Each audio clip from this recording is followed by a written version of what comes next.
5.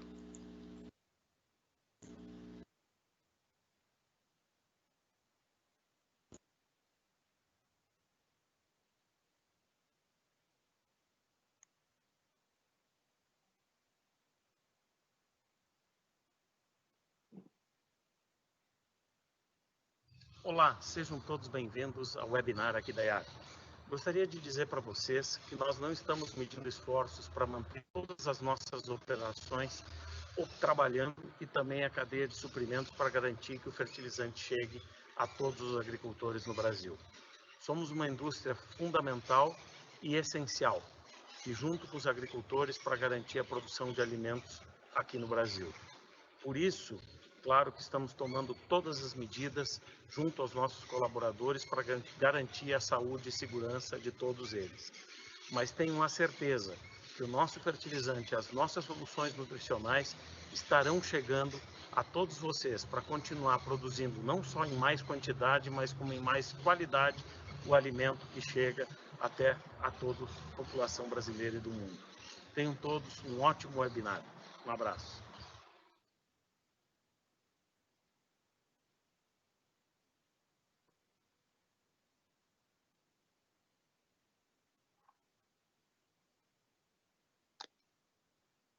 Olá, boa tarde. Em nome da Yara Brasil Fertilizantes, gostaria de agradecer a presença de todos. Meu nome é Márcio Rezende, sou gerente comercial da Yara no estado de Goiás.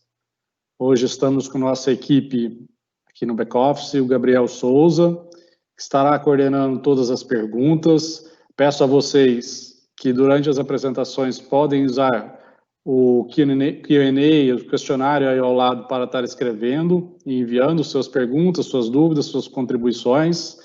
E no final nós faremos as respostas de todas as perguntas. Terá também ali depois um questionário para vocês responderem para nós sobre as expectativas, o que acharam desse webinar.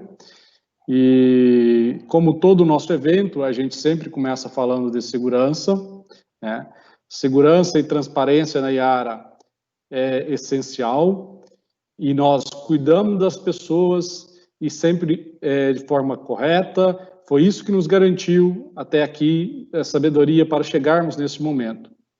Nessas bases, seguindo essas linhas, nós temos duas iniciativas principais quando a gente fala de segurança e transparência. Uma é a nossa política do Safe by Choice, onde acreditamos realmente que todos os acidentes podem ser evitados. Nós trabalhamos incansavelmente para isso, com treinamentos, com conhecimento, com disciplina e medidas de prevenção. E o nosso código de conduta, onde acreditamos que a condução dos nossos negócios define realmente quem nós somos. A confiança entre nossos colegas e parceiros de negócios e a sociedade em geral, os nossos clientes e parceiros, agricultores brasileiros, estabelece uma base sólida para os nossos negócios e para as nossas ambições. Nesse momento de pandemia e de coronavírus, a gente não pode deixar de passar as nossas dicas de prevenção e segurança. Para nós, a vida é o mais importante e, para isso, cuidamos e buscamos a saúde de nossos colaboradores e de nossos parceiros e clientes. Então, sempre indicamos e exigimos que os nossos clientes e que nossos parceiros e nossos funcionários tenhamos todas as medidas de prevenção para evitar qualquer tipo de contaminação.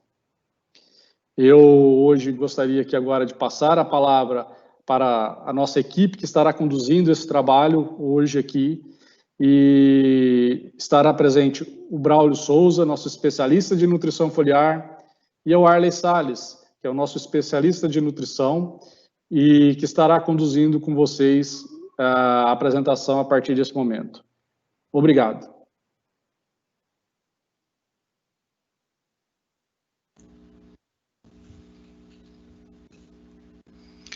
Boa tarde a todos. Eu agradeço a presença de vocês, terem dedicado esse momento para estarem aqui conosco mais uma vez. Essa é a segunda live que nós estamos fazendo aqui, focada na parte nutricional, né, que é aquilo que nós trabalhamos no nosso dia a dia, com enfoque especial aqui na região de Goiás, que é a região em que a gente atua, mas também são bem-vindos os colegas que estão em outras regiões do Brasil, né? Como a gente vai falar sobre potássio, a cultura da soja, que é um nutriente importante, uma cultura que é cultivada em várias regiões do Brasil. Isso nos permite também indicar tanto os atributos, as características e os benefícios que nós vamos falar naquilo em que nós estivermos propondo, né, enquanto soluções, tanto para agricultores aqui do estado de Goiás, Distrito Federal, e também das outras regiões do Cerrado brasileiro. Bem, hoje o nosso objetivo é refletir sobre esse nutriente, né, que é o potássio. Na última live nós falamos sobre o boro, né, que é um nutriente que tem uma dinâmica toda especial e uma preocupação muito atual sobre a sua disponibilidade, né, especialmente pela sua característica. E hoje nós escolhemos para falar sobre um macronutriente, né, que é o potássio. Assim, nas culturas, de uma maneira geral, quando consideramos os nutrientes que são, em que sua necessidade, o seu requerimento é maior, os nutrientes que têm maior destaque são o nitrogênio e o potássio. Entretanto, quando a gente trata sobre a cultura da soja, o nitrogênio, embora seja requerido em grande quantidade, do ponto de vista de adubação, ele tem uma menor importância, porque nós temos nesse sistema de produção de soja, especialmente aqui no Brasil, a possibilidade de utilizar o benefício da fixação biológica de nitrogênio.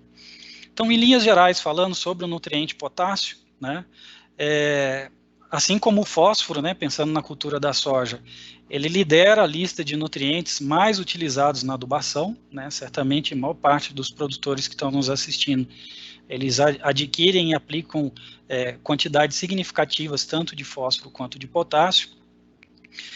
E esses dois nutrientes, pela quantidade aplicada, eles têm um impacto tanto do ponto de vista do custo de produção, relacionado a esse nutriente, né, pela quantidade que é aplicada e sua importância.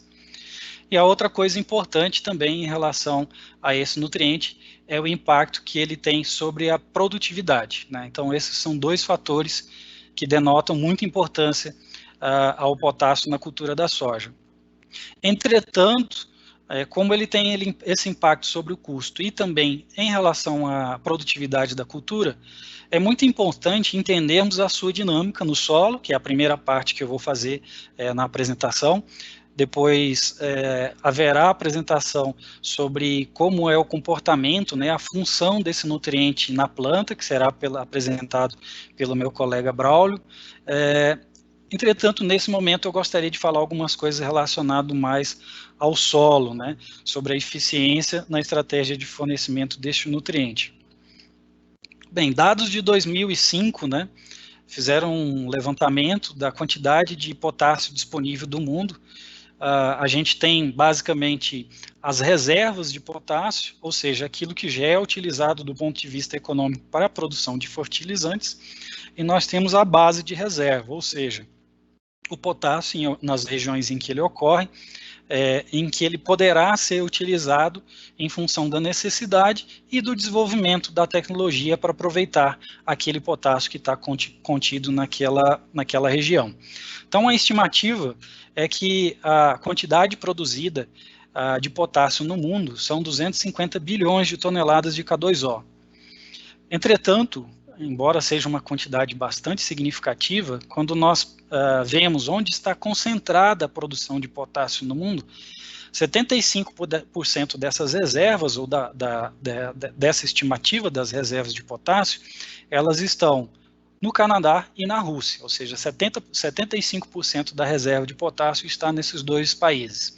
Quando nós vemos o produto final, o fertilizante que é produzido a partir desses minerais potássicos que ocorrem nessas reservas, 95% daquilo que é produzido no mundo está na forma de cloreto de potássio, né? É de conhecimento de todos que estão participando o quanto que esse fertilizante é utilizado na agricultura. Nós vamos comentar algumas particularidades relacionadas a eles e algumas soluções tecnológicas que já foram desenvolvidas para melhorar a sua performance. Nesse mesmo levantamento de 2005, ele apontou que os níveis de produção naquela época, né, a quantidade produzida de potássio naquela época, se considerarmos o quanto que existe de potássio nas reservas e na base de reserva conhecidas, isso quer dizer que nós temos uma quantidade de potássio que poderá ser produzida pelos próximos 600 anos. Então, o número é bastante significativo, né? Pensar em 600 anos, mas isso não quer dizer que nós devemos tratar esse nutriente de forma com o seu devido cuidado, né? Tanto pela questão do custo, mas também em função do impacto que alguma negligência na utilização do potássio pode impactar no desenvolvimento da cultura da soja. Bem, um outro aspecto importante em relação a esse nutriente, embora o potássio, né, tenha uma posição de destaque dentre os fertilizantes utilizados no Brasil, o Brasil ele responde, do ponto de vista de reservas de potássio, apenas com 3,6% da quantidade de reservas que existe no mundo. Ou seja, nós somos grandes consumidores, entretanto, nesse mesmo levantamento de 2005, apontou que as reservas brasileiras, elas correspondem a 33,6% da reserva mundial. A produção de fertilizantes no Brasil está restrita ao estado do Sergipe, né, onde existe uma fábrica com exploração de silvinita. Mais recentemente, né, os silicatos de potássio presentes no estado de Minas Gerais começaram a ser utilizados como fertilizantes também. E nós temos algumas reservas, né, uma reserva localizada em bioma amazônico, que ainda é incerta a possibilidade de utilização dessas reservas em função das características que estão ligadas ao ambiente onde ela ocorre, né, que é no bioma amazônico. Quando analisamos do ponto de vista dos solos, né, o potássio ele se apresenta de 3 formas diferentes.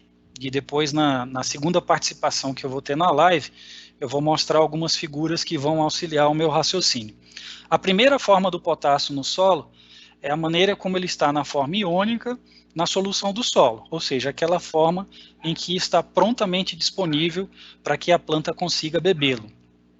Outra forma que o potássio se comporta no solo, ele está em uma fase trocável, que é chamado pela ciência, né? Ou seja, ele tem uma retenção temporária pela CTC do solo, que é aquela capacidade que os solos têm, né, em maior ou menor quantidade, em função das suas características, né, intrínsecas do solo, de promover a troca de nutrientes catiônicos, né, em função da presença de cargas negativas no solo. E nós temos também uma terceira parte, né, que é o potássio dito não trocável, ou seja, aquele que está retido na estrutura dos minerais e também ele está retido nas entrecamadas de argilo-minerais, né.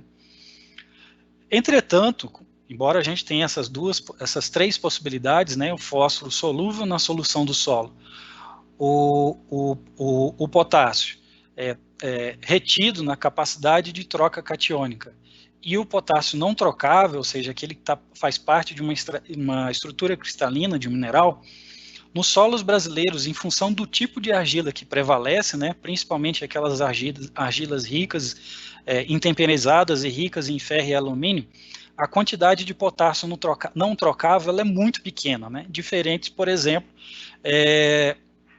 daquelas condições de solo que é comum em clima temperado. Então, no nosso caso, a quantidade de potássio não trocável é muito pequena, então, de certa forma, a nossa atenção ela fica em relação àquele potássio que é trocável, ou seja, que ele está naquela interface entre a fase física do solo e a solução do solo, né, e aquilo que está realmente solúvel na solução do solo.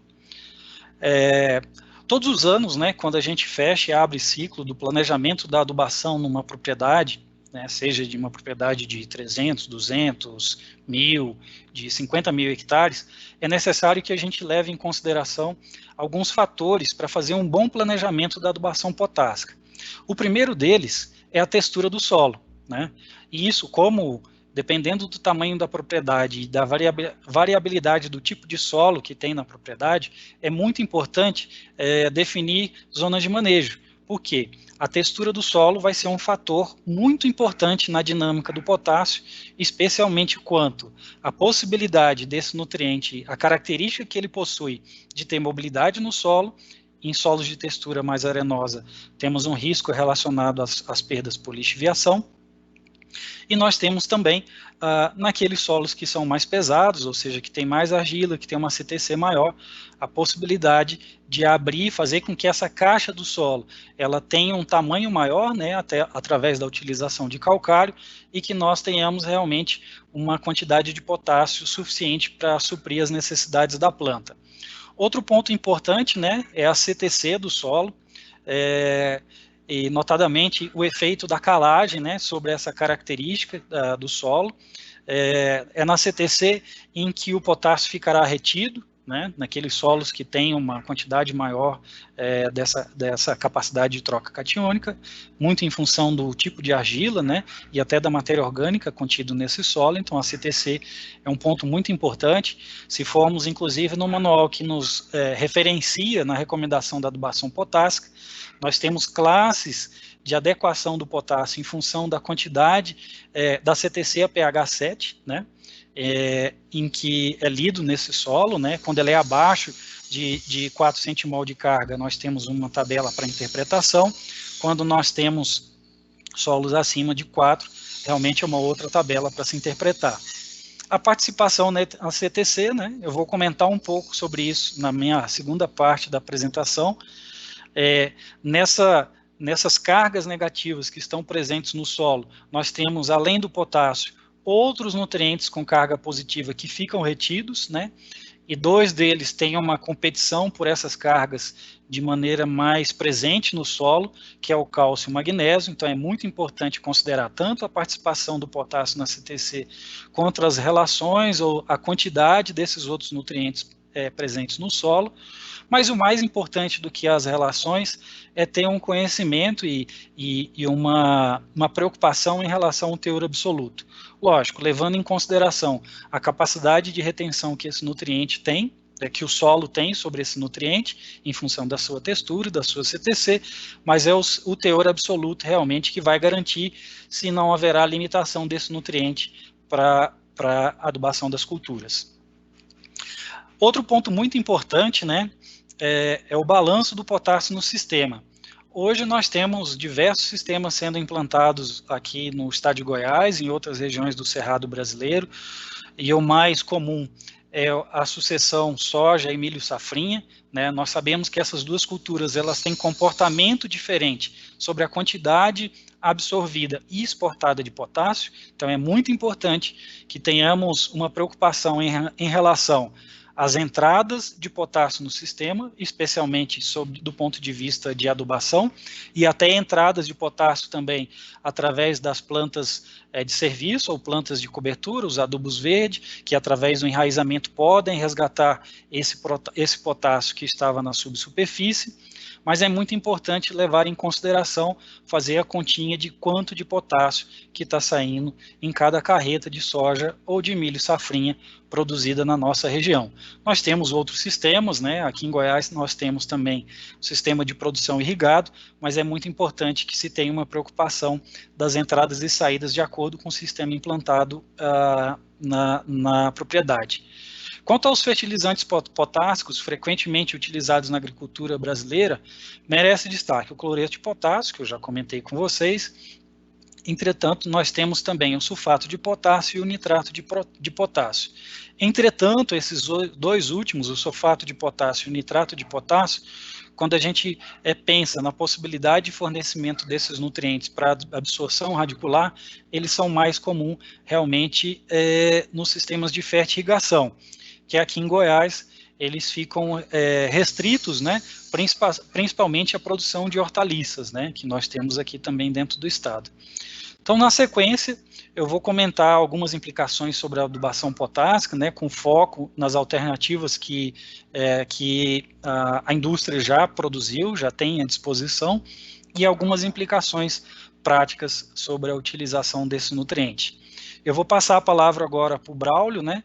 Ele vai trazer um panorama sobre a questão da utilização da importância desse nutriente sobre a ótica da planta.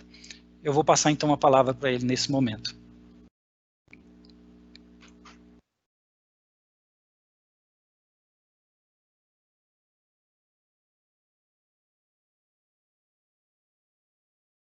Boa tarde, pessoal. Prazer estar aqui com vocês. Agradeço a participação de todos, né? Sejam produtores, sejam parceiros de negócios, representantes, ou parceiros de negócio de canal de distribuição.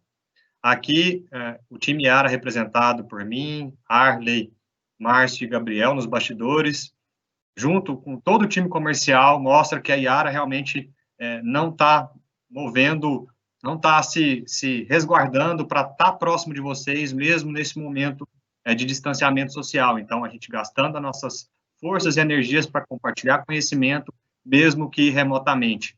Então, mais uma vez, aqui estamos hoje para falar sobre o potássio na folha, né? Então, por ser realmente um elemento bastante móvel, tanto no solo quanto na folha, a gente vê que o interior realmente, que as deficiências desse nutriente ocorrem, em especial, em órgãos de reserva mais velhos, em folhas mais velhas.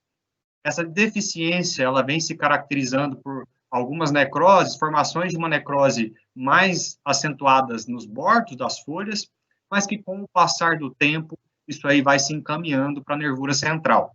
Claro, né, neste caso, a gente tem, de certa forma, comprometimento do crescimento de raízes, comprometimento do crescimento de parte aérea, e, em especial, caule e hastes, né, que acabam ficando, de certa forma, mais delgados, crescimento mais fraco, mais singelo, e também acarreta a deficiência de potássio, é um crescimento de regiões internodais mais curtas. Então, a gente vê lançamentos de parte aérea onde os entrenós acabam sendo mais curtos do que o normal. Quando a gente muda um pouco o foco da mobilidade... Pois não? Me avisa, por favor, quando você colocar o material que você queira compartilhar, por gentileza. Perfeito. Pode deixar, Arley.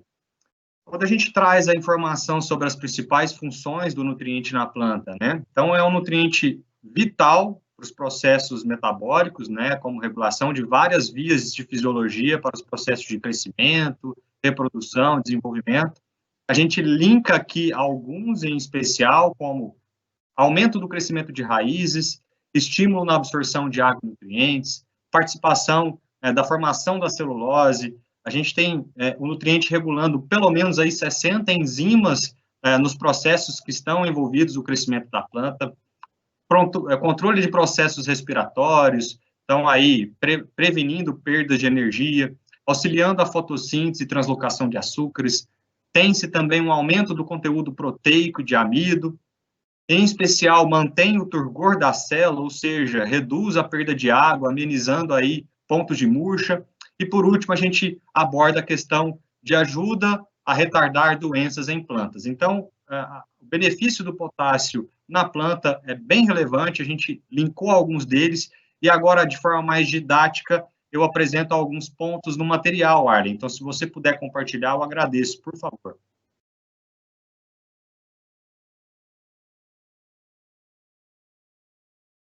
Me avisem quando eu estiver visualizando, por gentileza. Prontinho, Braulio. Beleza. Bom, a gente trouxe esses pontos de benefício que o nutriente tem em composto dentro da planta. Eu trouxe alguns em específico, como esse, né, deficiência de potássio, trabalhando em questões de fotossíntese e diminuindo a redução do diâmetro de haste. Vejam essa primeira imagem. A gente tem um adaptado de Marshner aqui, um trabalho com adequado potássio, por outro lado, um trabalho com baixo potássio, no que interfere em processos fotossintéticos. A gente nota uma singela diferença, mas com o passar do tempo, essa diferença aumenta consideravelmente.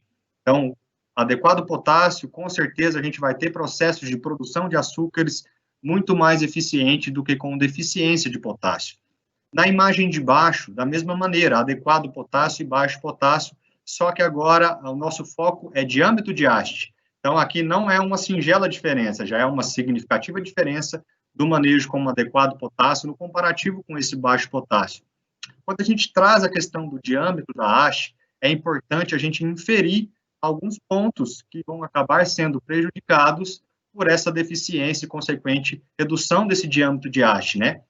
Aqui nessa outra imagem, eu trago a deficiência de potássio prejudicando o transporte de fotoassimilados. De que maneira? Essa imagem que vocês observem, tanto da esquerda quanto da direita, são traqueídeos, elementos do vaso do xilema, que ajudam ao transporte de toda a produção que a folha faz para os órgãos de interesse, como grãos, frutos e fibras.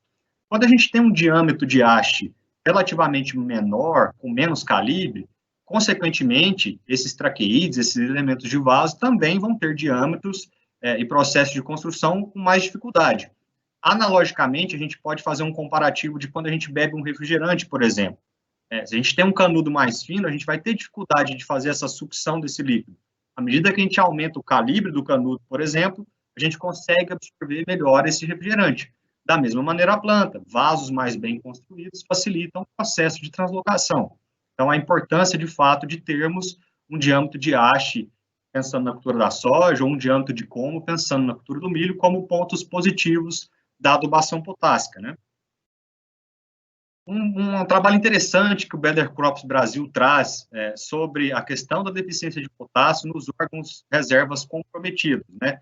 Aqui eu trago o milho, que de certa forma acaba ilustrando melhor, onde a revista mostra que em condições de não estresses, o colmo do milho representa de 10% a 20% a participação para o processo de enchimento de grão.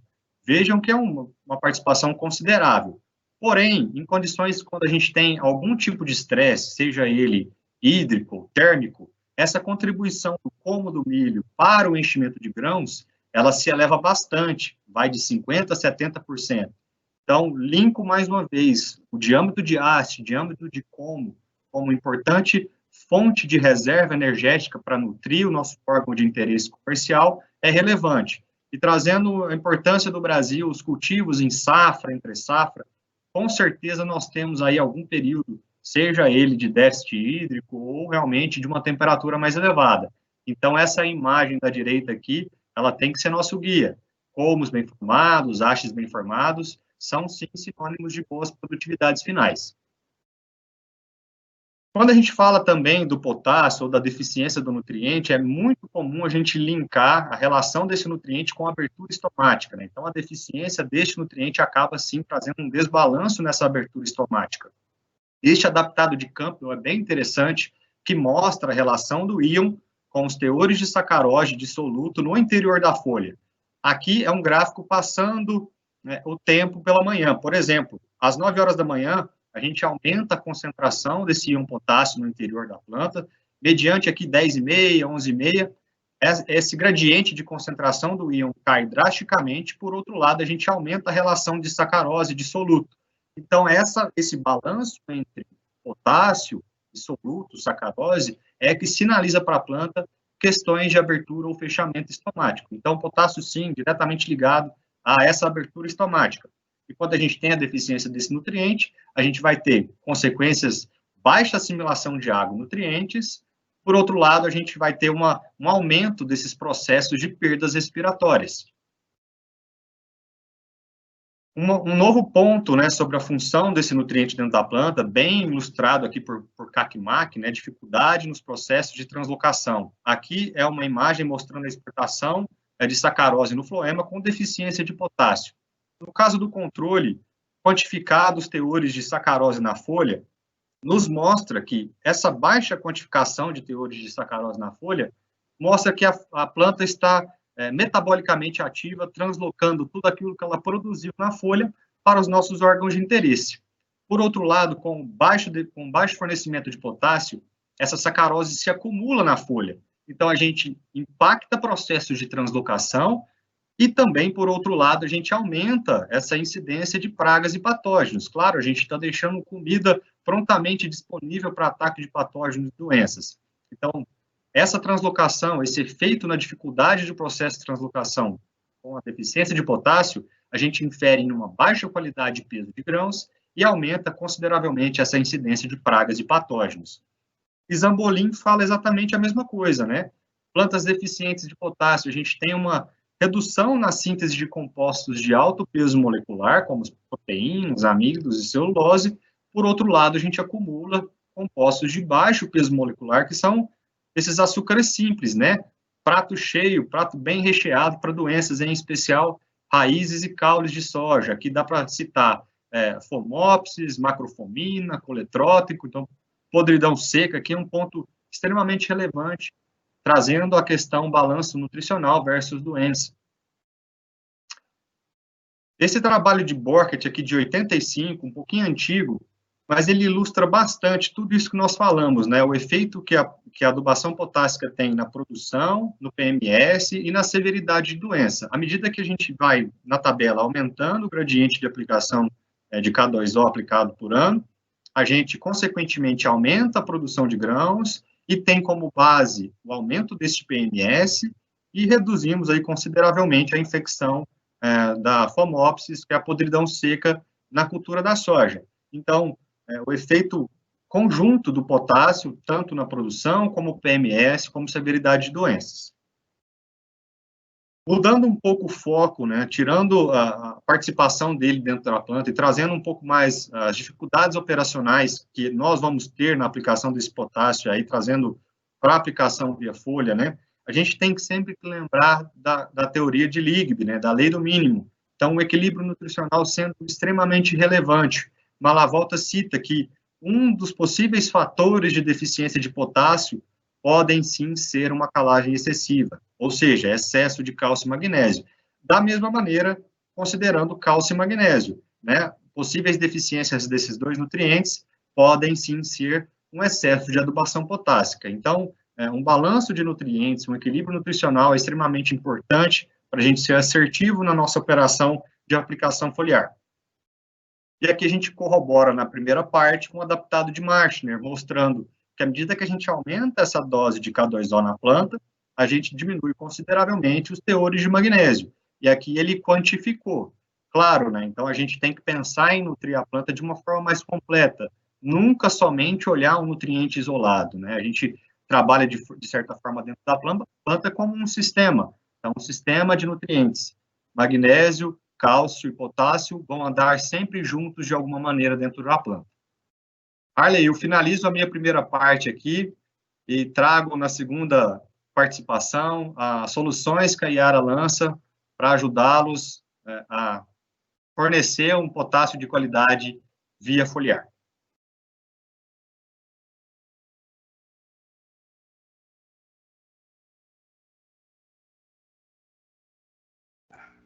Beleza, Braulio? Vou preparar o material aqui para compartilhar com vocês, da segunda parte da apresentação.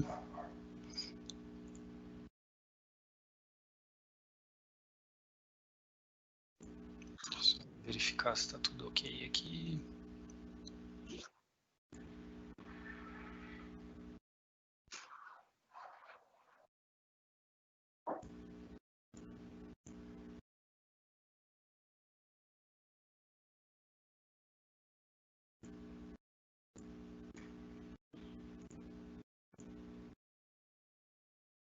Só um minuto para que eu coloque aqui a apresentação.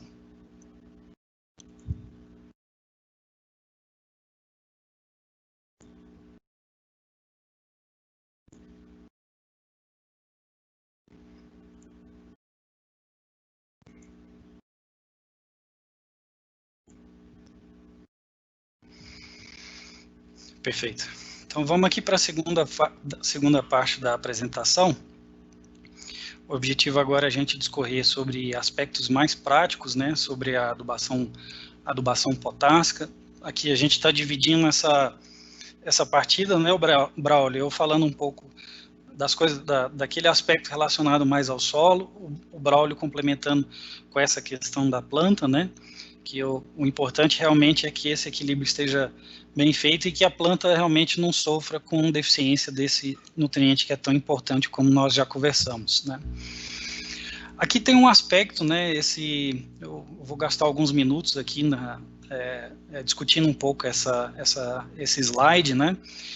Aqui nós temos algumas, isso vale para todo nutriente, né? Entretanto, eu vou dar um foco específico para o potássio nessa analogia que nós vamos fazer. O que nós temos aqui? Do nosso lado esquerdo, né, nós temos aqui a raiz da planta, na parte superior, identificado na cor marrom, os minerais de argila, e aqui o humus, né, ou a matéria orgânica do solo. E o que nós podemos observar, né? Nós temos aqui, entre essa fase física do solo, nós temos a solução do solo, que está representado por essa parte em azul, em que nós temos diversas bolinhas aqui, que é uma forma da gente visualizar como é que estão os nutrientes, né? Então, o que nós temos? Esse nutriente é importante para a planta, entretanto, esse nutriente, para que a planta consiga absorvê-lo, né, conforme está indicado pelas setinhas aqui, ou seja, para ele ser absorvido pela raiz da planta, haverá a necessidade de que ocorra um transporte, né, dessa solução do solo até a raiz da planta, para que efetivamente a planta absorva e assimile esse nutriente nos seus processos metabólicos ou na estrutura de que o nutriente esteja inserido, né? E nós temos aqui uma conversa, né, pessoal? Uma relação entre o nutriente na solução do solo e o nutriente aqui com essa proximidade ou nesse relacionamento tanto com a matéria orgânica quanto com os minerais de argila. Então, quando eu comentei com vocês lá atrás do potássio solúvel, né, ou prontamente disponível, é aquele que literalmente está nadando aqui na solução do solo, em sua forma iônica, ou seja, ele está prontamente disponível para que a planta consiga absorvê-lo. Entretanto, à medida que esse potássio é consumido, que está na solução do solo, há uma tendência de haver um equilíbrio, então essa menor concentração de potássio aqui na solução do solo vai forçar para que o potássio que estava retido na CTC do solo, ele caminhe para a solução do solo, né? Estava retido aqui na CTC, caminhe para a solução do solo, para suprir esse dreno que a planta está fazendo em relação a esse nutriente.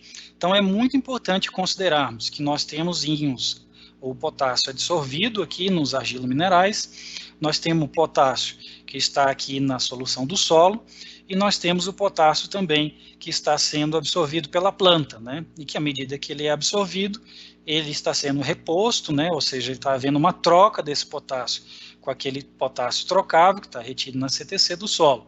Então esse equilíbrio é o que vai manter realmente, de fato, a planta nutrida. É importante dizer que quando a gente considera, né, nessa fase líquida do solo, nós temos, dependendo da condição do solo, principalmente aqueles solos que têm baixa capacidade de retenção de potássio, né, nos argilominerais, nos minerais de argila, notadamente aqueles solos de CTC mais baixo, ou solos mais arenosos, nós temos aqui a possibilidade de ocorrer, pela movimentação desse íon no solo, o aprofundamento dele no perfil do solo até chegar a uma determinada produtividade, que isso vai restringir a quantidade de raízes absorventes a se nutrir desse potássio, né? Então esse é o primeiro aspecto, né? Nós temos nessa relação aqui do potássio com os minerais de argila, conforme eu falei, não é comum nos solos brasileiros nós termos uma fixação de potássio, né, que ocorre em solos de clima temperado em função do tipo de argila que ocorre nessas regiões. Aqui, como eu disse a vocês, nós temos realmente o potássio, ou ele na solução do solo, ou ele, na sua maior parte, retido na CTC do solo. Entretanto, né, aqueles nutrientes que estão ali interagindo com a parte física do solo, eles têm características diferentes, né? Eles têm em função dessas características, eles têm, de fato, uma competição diferente pelos tipos de carga, né? Então, quando a gente pega essa dissorção relativa de cátions, né, a exemplo do sódio, que a gente pouco fala, né, nas condições aqui do Brasil Central, mas que é um elemento importante, né, principalmente no Nordeste do Brasil, onde acontece os solos salinos, né. Nós temos o amônio, né, que é um outro nutriente que tem o nitrogênio, ele tem essa característica de se comportar na forma de cátion. Nós temos o potássio, e nós temos o magnésio, e nós temos o cálcio, né. Então, aqui, conforme a setinha está mostrando, nós temos um aumento da dissorção dos cátions pelas partículas da argila, em função do quê? Da valência, né, de cada um desses íons aqui, representado por esse sinal positivo, né, mas também nós temos uma característica que é o tamanho desse íon, que na química a gente chama de raio hidratado, né, então, embora, por exemplo, a valência do magnésio e do cálcio sejam similares, a gente sabe que a retenção, a adsorção do cálcio é maior, porque ele tem um raio hidratado maior, então ele vai ter uma força superior ao magnésio, e consequentemente ao potássio, ao amônio e ao sódio, para ficar retido nas cargas negativas do solo. A gente estuda isso nas séries liotrópicas, né? Essas séries liotrópicas, elas valem tanto para os nutrientes que são absorvidos na forma de cátion como de ânion, e eles ordenam a maneira com que a força com que esses nutrientes sejam por ligações covalentes, que são ligações mais fortes, ou ligações eletrostáticas, né, que é uma ligação ali envolvendo uma proximidade de cargas, em que faz com que realmente sejam ligações mais fracas. Mas conforme a gente pode observar aqui, né, nessa força, né, em relação às ligações eletrostáticas, nós temos aqui o alumínio, né, que nós vamos corrigir através da calagem, colocando numa condição não ativa, né, em função da aplicação do calcário, e à medida em que nós acrescemos cálcio e magnésio no sistema, é normal em que eu tenha uma concentração maior de cálcio, seguida de magnésio, de potássio, amônio e de sódio, em função desse ordenamento em função da série liotrópica para esses nutrientes, né?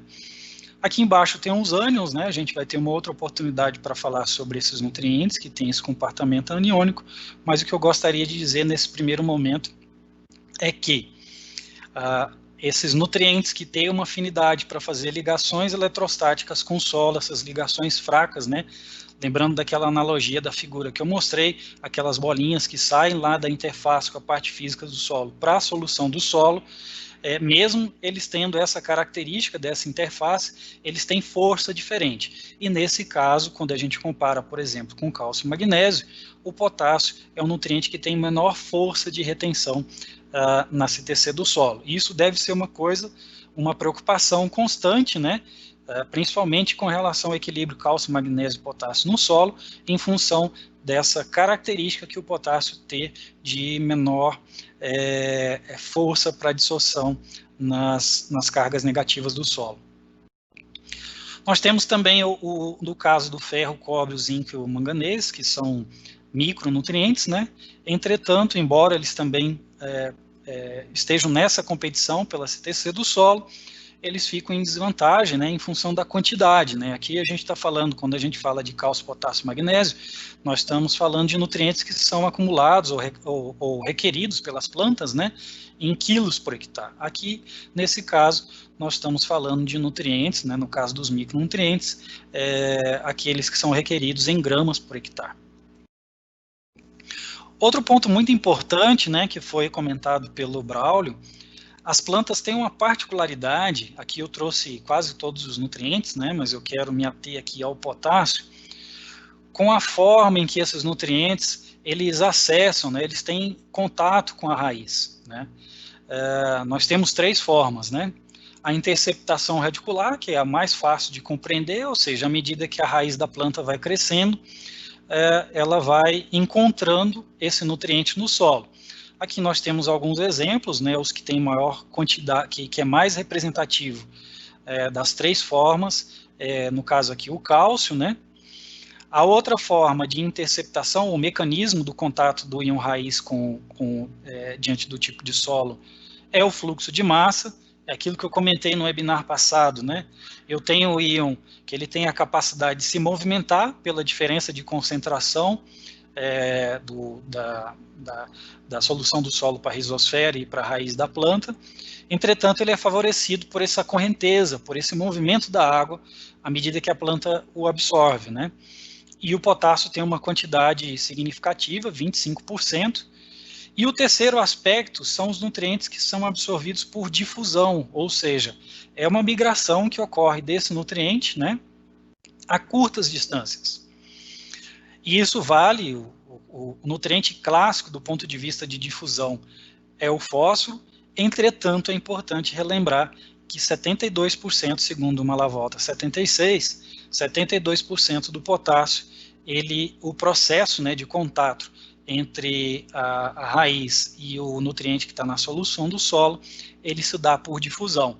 Por isso, né, quando a gente visualiza essa recomendação do Malavolta, pensando na forma de disponibilizar esses nutrientes via solo, aqui ele ressalta que é possível trabalhar em cobertura pela própria mobilidade que o potássio tem no solo, entretanto, em função do processo de difusão, é importante também que tenhamos atenção à proximidade com as raízes, né?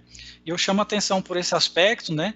Nós temos, eu estou no setor desde o início, entrei no setor por volta de 2004, vivi essa migração da adubação potássica para o pré-plantio, né?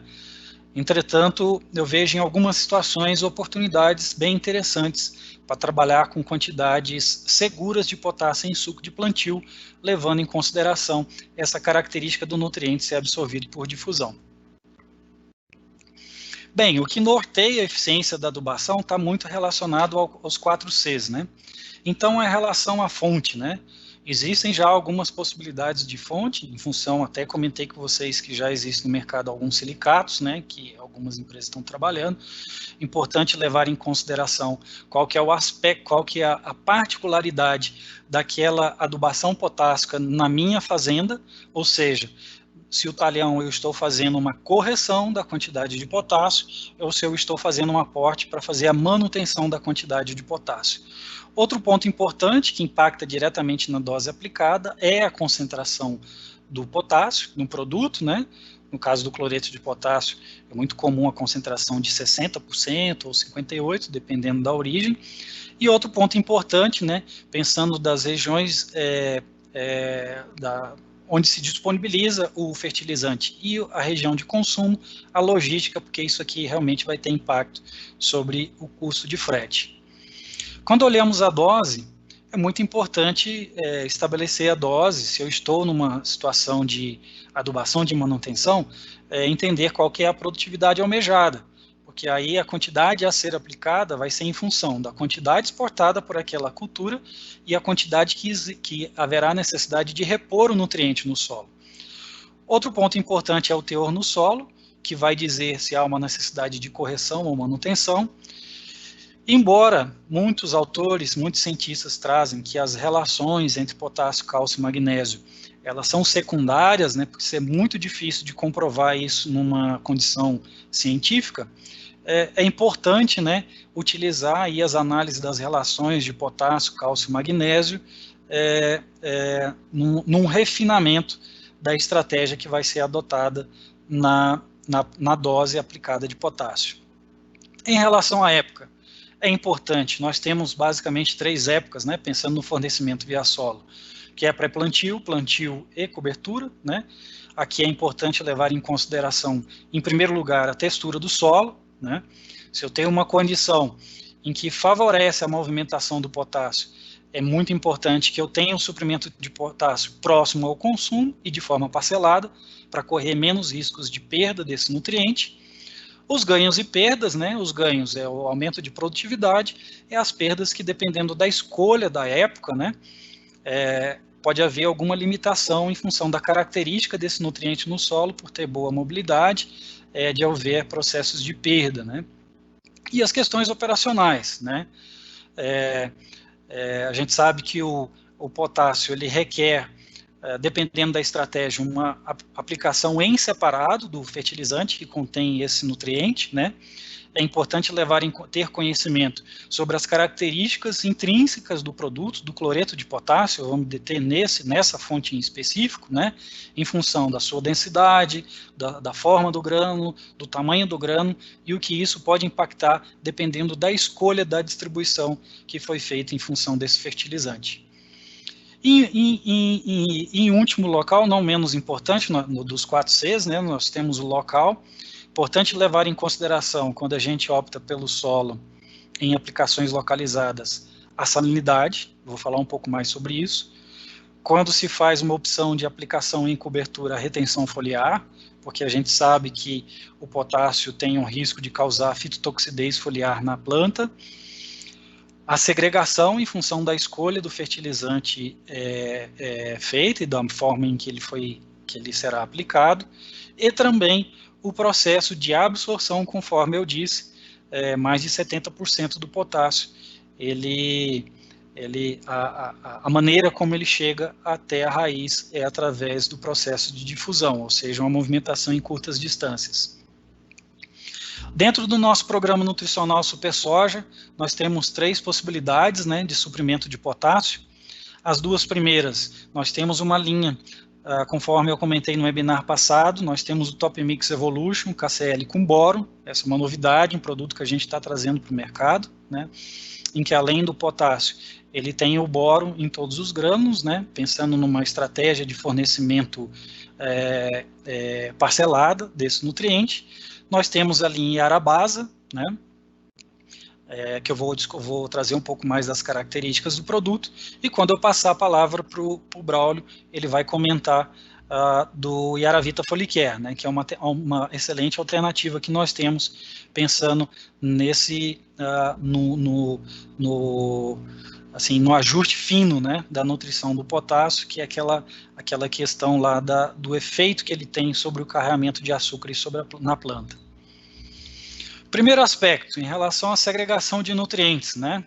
Quando o fertilizante sai da fábrica, né, é muito comum, hoje o mercado brasileiro praticamente uma boa parte dele, os produtores usam misturas de grânulos, né, em que essas matérias-primas são misturadas na fábrica, são acondicionadas numa embalagem, através do processo de transporte, elas chegam até a fazenda, onde é armazenado, ele vai ser acondicionado numa semeadora, nesse exemplo que a gente está trazendo, né?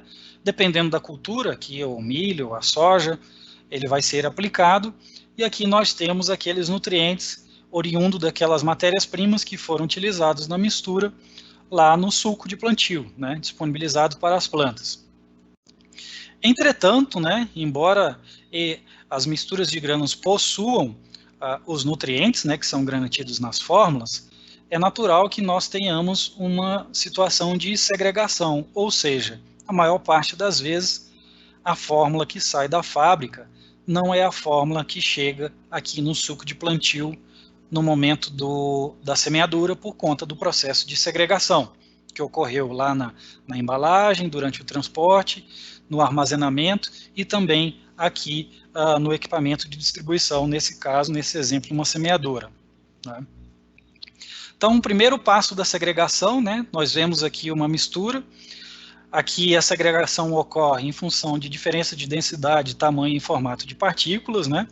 Então, nós vemos aqui nesse exemplo que é aquelas partículas mais leves, né? Nesse caso é uma mistura que tem nitrogênio, fósforo e potássio. A tendência é que aquelas matérias-primas com nitrogênio, por serem mais leves, elas vão descer primeiro, né? No caso da soja, mais comum, o fósforo e o potássio, mas mesmo nessas 2 matérias-primas, em função do tamanho de grânulo e densidade, nós teremos também a questão da segregação. E aqui o exemplo prático disso, né? Fotografias mostrando o comportamento, vejo que aqui está bem distribuído, à medida que começa a ocorrer o escorrimento desse produto nessa caixa, né, nós vemos que realmente o potássio é o que ficou por último aqui. Qual que é a implicação prática disso? Em função dessa segregação, teremos no início fórmulas que estão recebendo uma fórmula, que será diferente das fórmulas aqui, nesse momento da aplicação, e será completamente diferente da fórmula aqui quando chegar no fim da quantidade de fertilizante que estava depositado dentro dessa caixa. Quando a gente avalia na distribuição a lanço, né, a distribuição a lanço ela usa uma característica, né, que é o efeito balístico, ou seja, eu vou colocar uma força naquele grano para que ele consiga atingir uma determinada distância. Entretanto, né, quanto maior o diâmetro e a densidade dessa partícula, né? Eu trouxe esses dados aqui de uma publicação do Informações Agronômicas, né, do Instituto IPNI. À medida em que nós temos um maior diâmetro e densidade, os grânulos vão mais distante, em contrapartida, os grânulos mais leves vão ficar mais próximos, né? Essa é uma situação intrínseca do fertilizante que está sendo aplicado.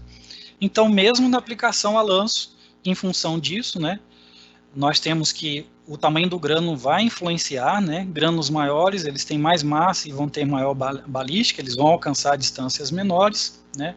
E os grânulos menores têm menos massa e menos balística. Do ponto de vista de densidade, se houver variação de densidade entre as matérias-primas utilizadas no fertilizante, os grânulos mais densos vão mais longe e os grânulos menos densos, eles ficarão mais próximos, né?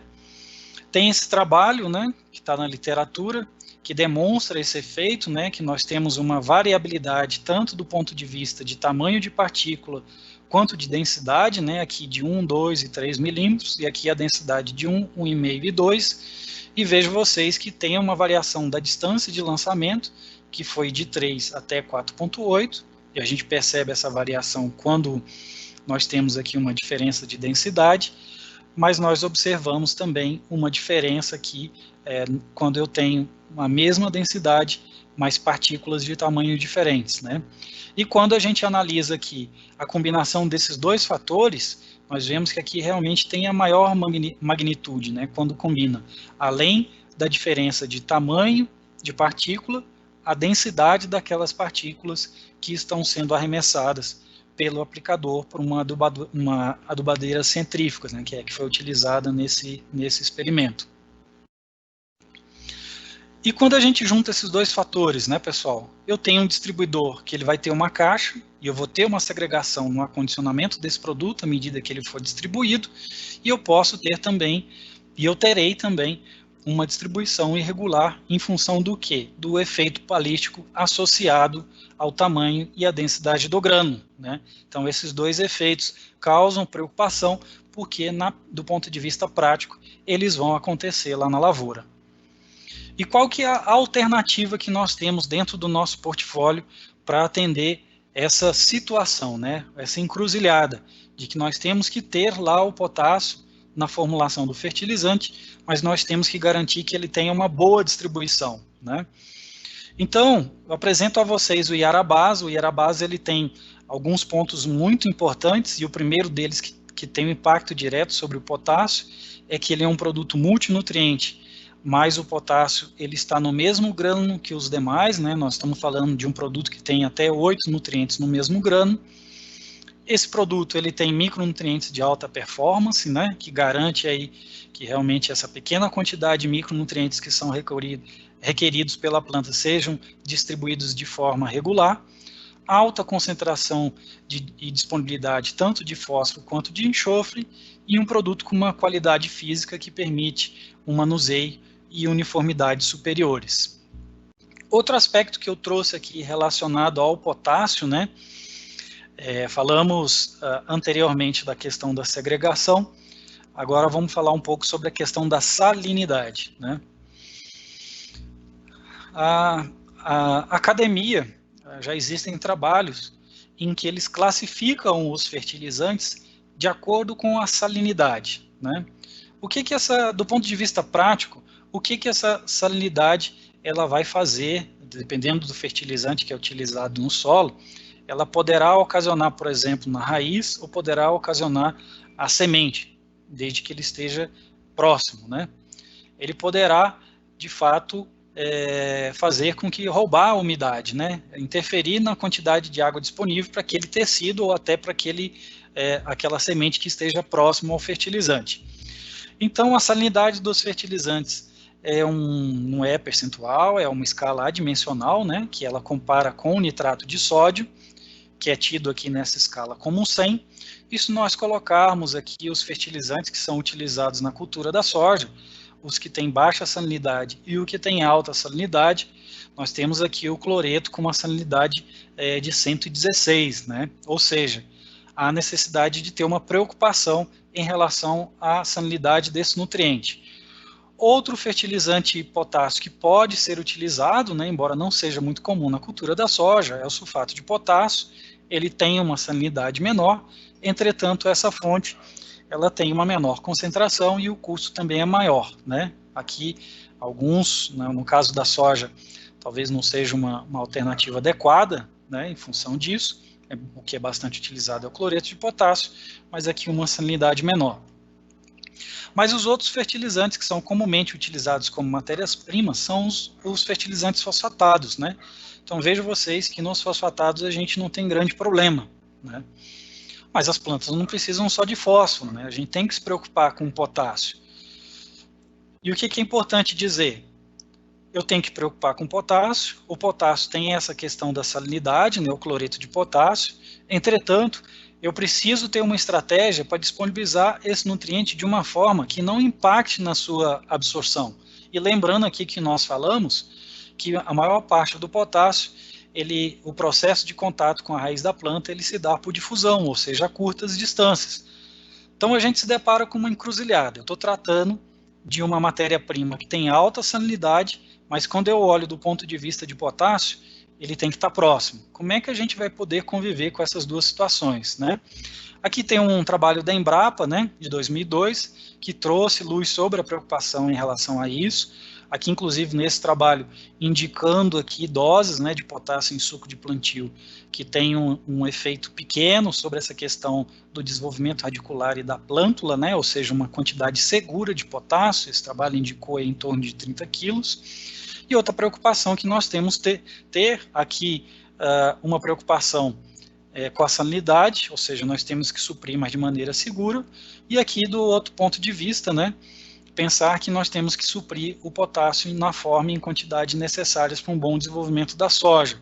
E aqui um exemplo, né, de uma adubação com cloreto de potássio em cobertura, em MAP, ou seja, não foi colocado potássio na linha, e nós vemos aqui uma manifestação de deficiência de potássio generalizada nessas plantas, né?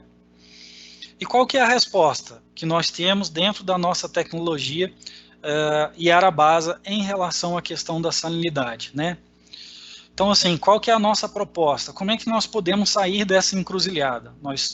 É salutar que nós trabalhemos com potássio ali no suco de plantio de maneira segura, entretanto, eu tenho que ter uma preocupação do ponto de vista da salinidade. Então, eu vou fazer um contraste aqui entre dois produtos, né? Um da linha Iarabasa, o outro produto convencional. O produto que eu escolhi como convencional é o fertilizante 2,20,20, né? Comumente utilizado na cultura da soja, embora em algumas regiões aqui em Goiás em menor quantidade, em função da comodidade que já fazer o potássio e o fósforo em uma aplicação só. Em outras regiões, os produtores já optaram por não utilizar esse tipo de forma. Mas eu escolhi essa aqui porque ela é bem exemplar do ponto de vista de salinidade e como é que a gente pode reduzir a salinização no suco de plantio. Quando a gente olha um 2,20,20, né, esse produto convencional que eu escolhi, esse produto é uma mistura de grãos, ele será uma mistura de matérias-primas fosfatadas com cloreto de potássio, né? E o que é importante dizer aqui? Que nesse caso, em função da concentração de potássio nessa fórmula, o que vai acontecer? Que nós temos aqui que o potássio está concentrado em apenas 30% do produto, que é a quantidade de cloreto de potássio que entra nessa fórmula. Então, nós temos 30% dessa mistura de grão, né, que ao ser aplicada lá na lavoura, ele vai ter um índice salino 116. E esse índice salino é justamente daquele grano de cloreto de potássio que vai ser aplicado, por exemplo, no suco de plantio. Qual que é a nossa proposta com o Iarabasa? Nós temos o Iarabasa 3,21,21. O produto tem cálcio, enxofre, tem micronutrientes na sua composição, e o que o diferencia desse 2,20,20 convencional é que é um produto NPK no grânulo. Mas o que isso tem a ver, pessoal, com a questão da salinidade? No caso do Iarabasa, do 3,21,21, nós temos que o potássio contido nesse produto, ele está diluído nos 1.000 quilos que compõem a tonelada desse fertilizante, ou seja, 100% dos grãos desse fertilizante, ele vai ter o potássio diluído. Isso nos dá a possibilidade de dizer que o índice salino médio, né, do 3,21,21, ele vai ficar em torno de 53. Ou seja, o produtor vai estar colocando na lavoura a mesma quantidade de potássio em função desse processo de diluir esse potássio em todos os grãos do fertilizante, por ser um NPK no grano, a salinidade do produto vai ser menor, e com isso, de fato, eu terei menor possibilidade de causar alguma injúria ao sistema radicular, à semente, né, levando em consideração esse exemplo que eu trouxe a vocês. Então, essa tecnologia tem a capacidade de reduzir a salinização no suco de plantio. Para a gente entender, né, como é que isso pode ter um impacto sobre o desenvolvimento das plantas, né, eu tenho aqui duas situações, né, e aí eu faço uma pergunta: qual dessas duas lavouras vai produzir mais soja, né? Certamente eu acho que vai ser essas plantas aqui ou essa lavoura do lado de cá, porque eu vejo que é nítido que tem uma uniformidade maior da lavoura. Mas qual que é a causa raiz dessas plantas aqui estarem mais uniformes quando eu comparo com essas plantas que estão do lado direito? A diferença está aqui, pessoal. É a tecnologia que foi aplicada ao fertilizante no momento de plantio. O que nós temos aqui do lado direito? Uma mistura de grãos, a exemplo daquele 2,20,20 lá, em que os nutrientes estão separados nas matérias-primas. Em algumas porções aqui haverá excesso de potássio no suco de plantio, com índice salino 116, e certamente isso vai afetar o desenvolvimento do sistema radicular, né, e vai interferir negativamente na planta, na absorção dos outros nutrientes. E do lado de cá, eu tenho o quê? As plantas que foram submetidas a uma adubação com um produto em que os 8 nutrientes estão no mesmo grano, né? Em que eu tenho aqui já parte do potássio, né, feito aqui no suco de plantio, ou todo ele, e podendo haver também, dependendo da escolha, né, nós temos outras opções de arabasa dentro do nosso portfólio, a exemplo do 940-0, em que nós temos a possibilidade de fazer o manejo do potássio em pré-plantio e em cobertura diante da característica do solo. Então é claro que faz mais sentido, né, a explicação do porquê que essas plantas do lado esquerdo, elas atingirão um maior potencial produtivo por conta dessa aplicação uniforme do fertilizante em função da tecnologia que foi adotada na fabricação do produto. Bem, eu encerro aqui a minha participação. Eu vou passar a palavra agora para o Braulio, né, para ele fazer a segunda etapa aí, apresentando as soluções nutricionais da linha Aravita. Braulio, eu vou te colocar ali ao vivo, tá ok? Beleza, eu vou compartilhar o material, Arlen.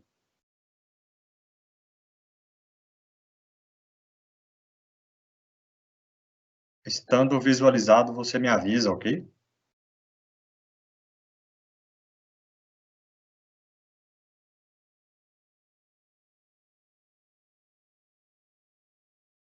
Você pode compartilhar novamente, Braulio? Não Claro. Apareceu aqui para mim. Vamos lá. Foi? Agora sim. Beleza. Pessoal, então, retomando a minha parte, né, o Arley já trouxe o nome Aravita Folicare na sua apresentação anterior. Eu vou tentar ser um pouco breve aqui para a gente deixar um espaço para perguntas e respostas, que é pertinente, eu acho que a gente tem que compartilhar essas experiências. Mas, enfim, nós falamos da mobilidade, distribuição, principais funções, trouxemos pontos de preocupação na aplicação, tendo o equilíbrio nutricional como foco, e a gente apresenta a nossa solução em Aravita para a aplicação desse potássio via foliar. E a Aravita Folicare, então, um fertilizante que contém o nitrogênio, o potássio, o enxofre e o magnésio, ou seja, a Yara vai além do potássio, né? Traz esses dois nutrientes extremamente relevantes para o processo de manutenção fotossintético até o final do ciclo e também trazendo um enxofre que faz parte de componentes de alguns aminoácidos, algumas enzimas importantes também na ativação de cloroplastos, né? Em termos de garantia, claro, o produto tem como foco maior a concentração de potássio, mas, como já citado, magnésio e enxofre entram como um plus a mais, como um diferencial de mercado, trazendo o Folicare como um produto de primeira linha. Nós temos como benefício um aumento do fluxo dessa redistribuição de fotoassimilados para os grãos, e como característica inerente do produto uma alta solubilidade e uma fácil mistura em tanques, principalmente com fungicidas. A gente sabe que o produto ele vai de carona com a aplicação de fitossanitária, então nós temos que trabalhar matérias-primas de qualidade, temos que ter conhecimento da solução que está ali dentro para facilitar este operacional.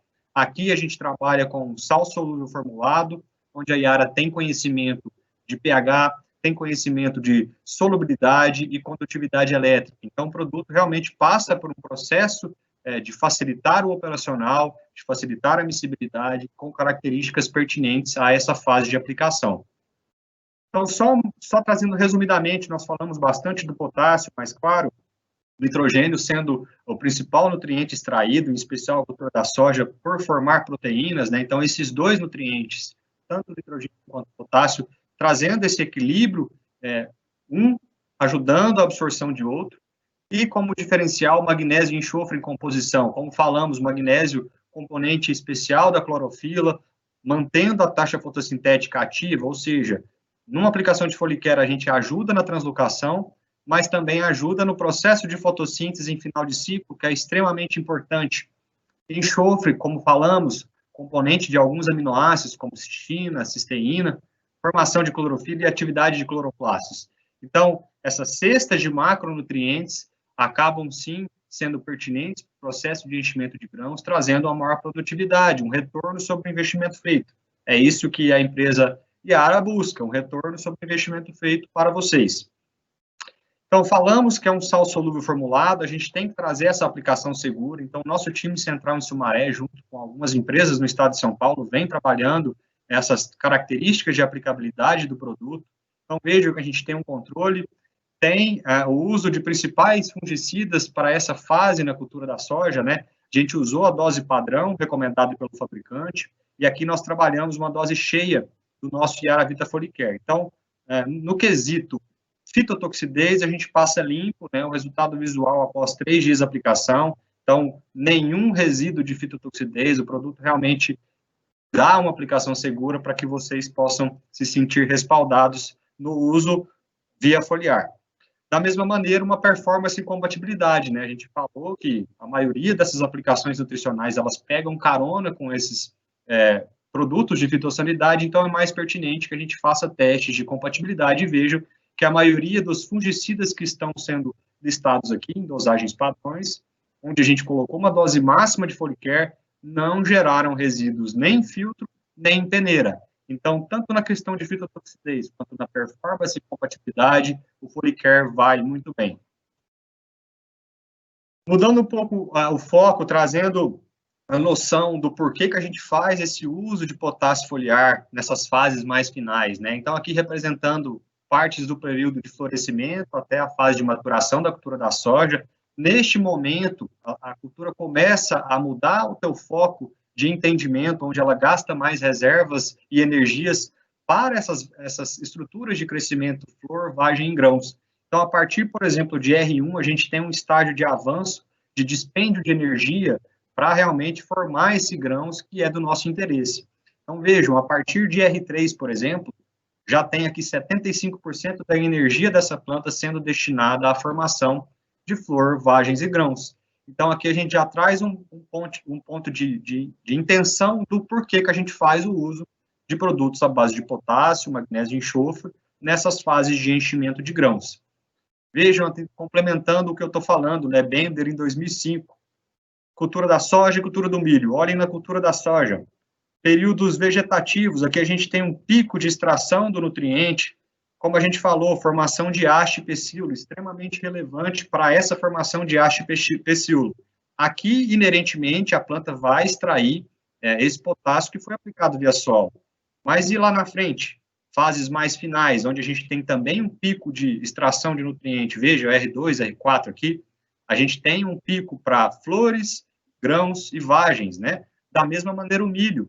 Vegetativo, a gente tem um pico no vegetativo para formação de colmos, formação de parte aérea, mas também desde a emissão do pendão floral, a gente também tem uma boa extração para a formação do pendão, formação dos grãos e espigas, né?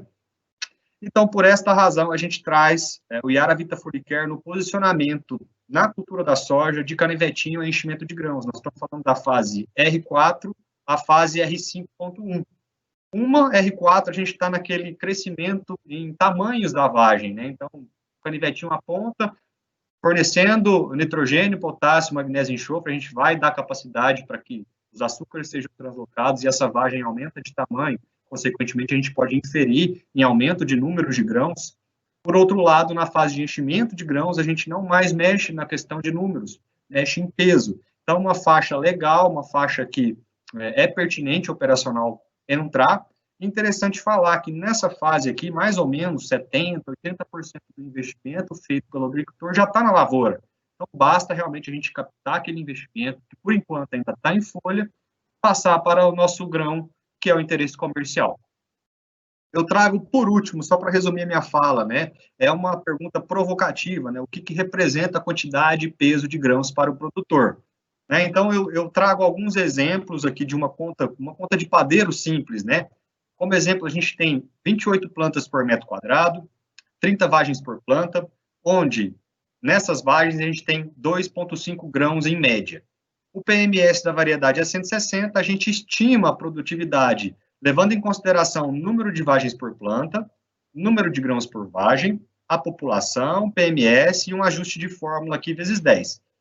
A gente estima a produtividade em 56 sacas por hectare, neste padrão de conhecimento dessas informações. Claro, a gente tem que estar, como bem disse, a gente está estimando, a gente tem que levar em consideração perdas de água, a gente realmente vai ter um nível de matéria seca diferenciado, mas aqui a gente consegue estimar.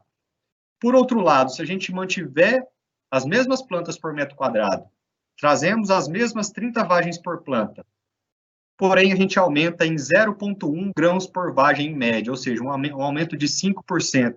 Quão isso vai inferir na produtividade final? Mantivemos o mesmo PMS, vamos para a conta, a gente tem um aumento aqui considerável de 2,24 sacas por hectare. Quando a gente mexe em critérios de produtividade aqui em cima, inerentemente isso aqui reflete na produtividade lá embaixo. A gente aqui estamos focados em aumentar o número de grãos. Também temos a possibilidade de aumentarmos o PMS, né? Mantivemos os outros critérios e aqui elevamos o PMS em 11%. É ousado? É ousado, mas nós sempre queremos patamares maiores.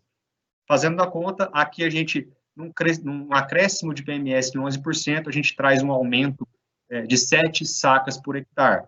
Claro, é ousado, mas é possível. Então, o foco do produto, tanto em aumentar número de grãos como aumentar PMS, ele é pertinente. E essa conta é fácil fazer, a gente tem que fazer o uso dessas perguntas mais provocativas para ver o quão a gente está deixando de ganhar não utilizando um produto igual o Yaravita Folicare. Isso aqui resume, né, essas duas imagens resumem, aqui nós temos um tratamento padrão na região de Montevidéu. Vejam, aqui nós aumentamos tanto o número de vagens e, consequentemente, o número de grãos, como conseguimos encher muito mais o lóculo da vagem. Então, Yaravita Folicare aumentando o número de grãos e também aumentando o peso desses grãos. Isso aqui comprova realmente em imagens aquilo que o produto vem se mostrando, né? Então, eu finalizo a minha parte aqui, agradeço muito a participação, acho que a gente pode usar esse espaço agora, esse tempinho que nos resta, para finalizar o dia, para as discussões e perguntas e respostas, e a gente segue aqui prontamente disponível para estar com vocês. Gabriel, passo a palavra para você, meu amigo. Certo, Braulio. Meus parabéns aí pela apresentação, para você também, Arley. E a gente tem aqui algumas perguntas, vamos tentar responder, entrar aqui em alguma discussão, né? E, Arley, é o seguinte, você comentou muito bem aí sobre o comportamento do potássio no solo, como as plantas conseguem absorvê-lo, e o Leonardo Soares traz uma dúvida aqui sobre compactação do solo. Ela pode interferir na eficiência do uso do potássio? E vocês poderiam comentar sobre alternativas de manejo de potássio nesse cenário? Perfeito, boa pergunta, mando um abraço aí para o Leonardo, que está lá no Mato Grosso, né? E certamente isso é uma preocupação de muitos produtores lá e de produtores aqui em Goiás também. Bem, eu vou dividir a resposta em 3 possibilidades, né? Curto, médio e longo prazo. Se a gente tem um problema de compactação na área, isso é uma limitação as plantas, né, o desenvolvimento do sistema radicular, para que ela consiga, de fato, crescer em profundidade e aproveitar daquela riqueza de água, né, da superfície, e também da riqueza de nutrientes que ficam retidos no subsolo, né. Como a gente comentou, né, isso pode ter variação em função do tipo de solo, do horizonte A e B, enfim, eu não vou entrar muito nessas questões, né, vou fazer uma resposta um pouco mais generalizada, mas é importante dizer que, em função dessa mobilidade que o potássio tem no solo, é certo que as plantas, se elas tiverem um sistema radicular mais profundo, elas vão conseguir acessar mais potássio presente no solo. Se há uma restrição do ponto de vista de compactação, isso vai limitar com que essas plantas explorem, né?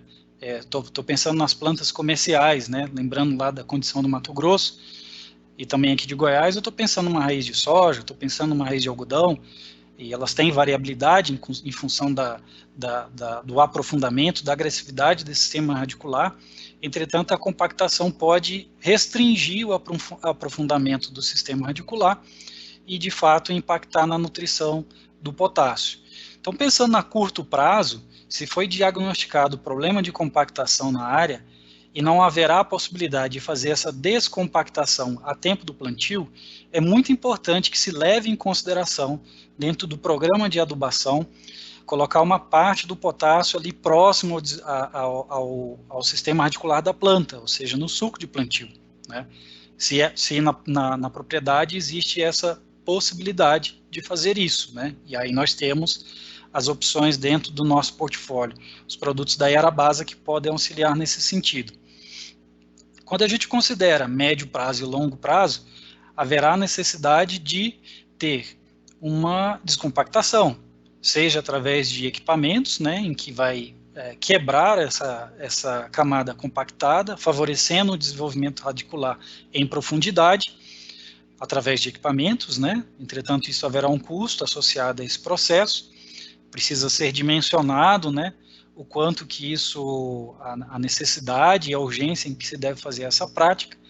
Entretanto, o terceiro aspecto, que eu penso mais do ponto de vista de longo prazo, é a utilização de plantas de cobertura, né? Recentemente, vocês vão ver, o Gabriel vai colocar aí à disposição de vocês um webinar que foi feito pelo pessoal do Paraná, com um pesquisador da Embrapa Milho e Sorgo, em que tratou sobre as plantas de serviço, né? Que são aquelas plantas utilizadas no inverno, na nossa condição, embora a gente tenha restrição hídrica, mas que podem favorecer nessa ciclagem do potássio, né? E especialmente pela agressividade de algumas dessas plantas, né? Especialmente as braquiárias, né? Em que elas vão conseguir ter uma agressividade maior para enfrentar esse processo de compactação, né? Agindo de maneira em que tenha o melhor equilíbrio do sistema e fazer essa ciclagem, né, desse potássio que estará em profundidade para as raízes que são mais superficiais e que, pela morte e mineralização desse material orgânico, ela estará disponível para as culturas subsequentes. Então, destaco esses três aspectos, né? Um a curto prazo, que vai da escolha do tipo do fertilizante, né? O médio prazo, que seria, de fato, ter uma prática para descompactação do solo, e a longo prazo colocar dentro dos sistemas, se naquela região há uma tendência de haver compactação no solo, a escolha e o uso de plantas de serviço, ou plantas de cobertura, no sentido de tornar o solo melhor estruturado. Tem mais alguma aí, Gabriel? Show de bola. Aproveitando que você está aí, uma pergunta anônima que nós temos aqui sobre o que você comentou do nosso Yarabasa 3-21-21. Será que a gente pode chegar em até 100 pontos por hectare no suco de plantio, pensando aí em salinidade, quanto a prejudicar a semente? O que você pode falar aí sobre esse posicionamento para nós? De acordo com o que eu mostrei para vocês, a gente tem dois aspectos muito importantes no Yarabasa. O primeiro deles, o produto tem cloreto de potássio na sua composição, entretanto, essa matéria-prima, que é presente em grande quantidade nessa fórmula, no 3-21-21, ele está diluído em cada grânulo, pelo processo de fabricação, né? Durante a granulação do produto, a tecnologia faz com que parte desse potássio esteja distribuído em 100% dos grãos. Então, se a gente fizer um raciocínio lógico, conforme eu mostrei para vocês, a gente haverá uma tendência de melhor distribuição, evitar aqueles acúmulos de potássio que podem acontecer e que acontecerão nas misturas de grãos, conforme eu mostrei para vocês. Então, a gente, de fato, pode trabalhar com doses maiores de potássio com esse produto em função dessa característica. Via de regra, né? A literatura traz entre 50 e 60 pontos de potássio em suco de plantio. Se a gente considerar a salinidade do cloreto de potássio 116, poderíamos chegar a uma dose aí em torno de 80, 90, até 100 pontos de potássio em função dessa diluição da salinidade que está diretamente relacionada à maneira como esse produto é fabricado. Tá, ok. Queria fazer uma pergunta aqui para o Braulio, aproveitando várias aqui que a gente tem, né? O Alex Vasconcelos comentou aqui, pensando em adubação potássica via foliar, em um cenário de um solo com bons níveis de potássio, uma aplicação de nitrato de potássio em R5 pode ainda favorecer contra o enchimento de grãos?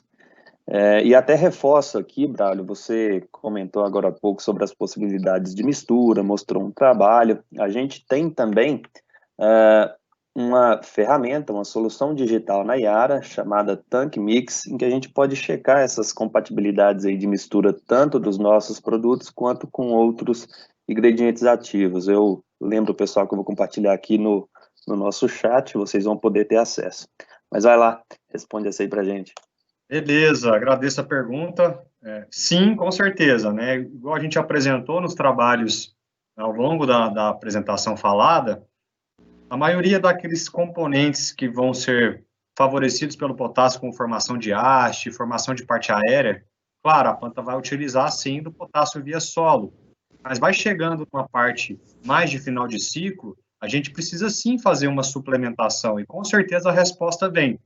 E eu ressalto mais uma vez, né, é uma complementação, uma suplementação, e de maneira alguma a gente vai substituir esse potássio via solo. Mediante realmente uma adubação potássica bem feita no solo, a gente vai garantir uma formação de haste, vai garantir uma translocação mais acentuada, mas um aporte que seja mínimo de potássio via folha, com toda certeza vai ajudar e muito esse enchimento de grãos. Tá, ok. Bom, muito se comentou aqui sobre mistura de fertilizantes foliares e inseticidas, fungicidas, né? Creio que você deu uma belíssima explicação aí, Braulio, e reforço com o pessoal para que acessem ali a nossa ferramenta e vão poder checar isso aí. Se a gente não tiver feito o teste, a Yara retorna em até 72 horas com a mistura, com o que você quer checar ali de compatibilidade. Bom, eu creio que a gente está aí já sem tempo, a gente teve muita pergunta relacionada com o que já foi falado aqui, então creio que tá esclarecido aí para o pessoal. E caso tenham dúvidas, a gente vai estar aí à disposição, tanto os nossos especialistas que apresentaram aqui, quanto os nossos consultores, pessoal.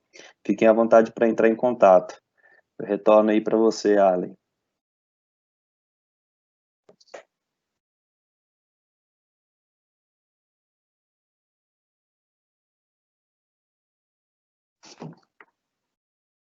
Ativar o mudo aqui.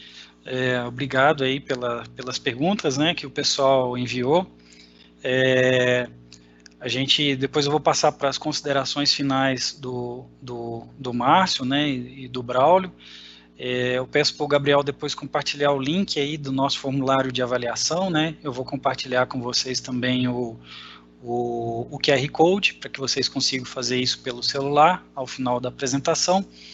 Eu agradeço novamente o interesse de vocês, a participação de todos, e fiquem atentos aí que a gente vai promover novos webinars para discutirmos aí outros pontos importantes também da nutrição de plantas. Muito obrigado, pessoal. Braulio, passo a palavra para você, para as considerações finais.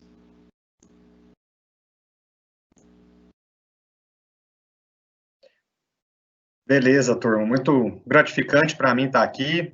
Eu peço desculpas pelo tempo, né? A gente estendeu um pouco mais, mas aquelas perguntas que não tiveram respostas no ao vivo ou durante a apresentação, a gente vai tentar responder no particular, seja um contato direto via e-mail ou telefonema. Enfim, ficamos à disposição, estamos bolando novas ideias para fazer essa interação com vocês. Agradeço demais a oportunidade e a presença de todos. Um abraço, vai lá, Márcio.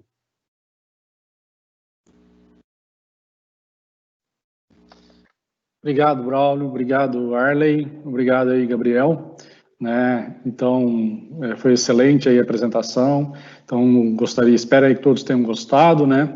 Gostaria de agradecer aqui em nome da Yara a presença de todos, dizer que nossa equipe de consultores e representantes está à disposição para atender todos os nossos agricultores em todo o Brasil.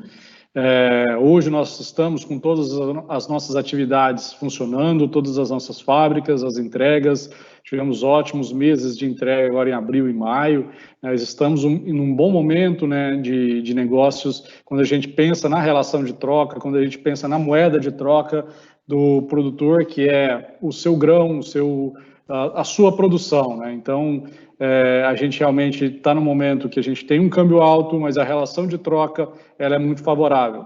Então, aproveitem para tomar suas posições, né, e procurar a nossa equipe que está à disposição para atender todo mundo.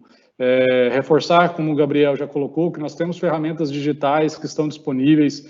Quem tiver interesse, nós temos o Aira, que é uma ferramenta de recomendação, o Farm, que é uma ferramenta de imagens via satélite, o Checkit, que é um aplicativo para celular, Tank Mix, como o Gabriel já colocou, que é uma ferramenta para a gente avaliar as misturas, né?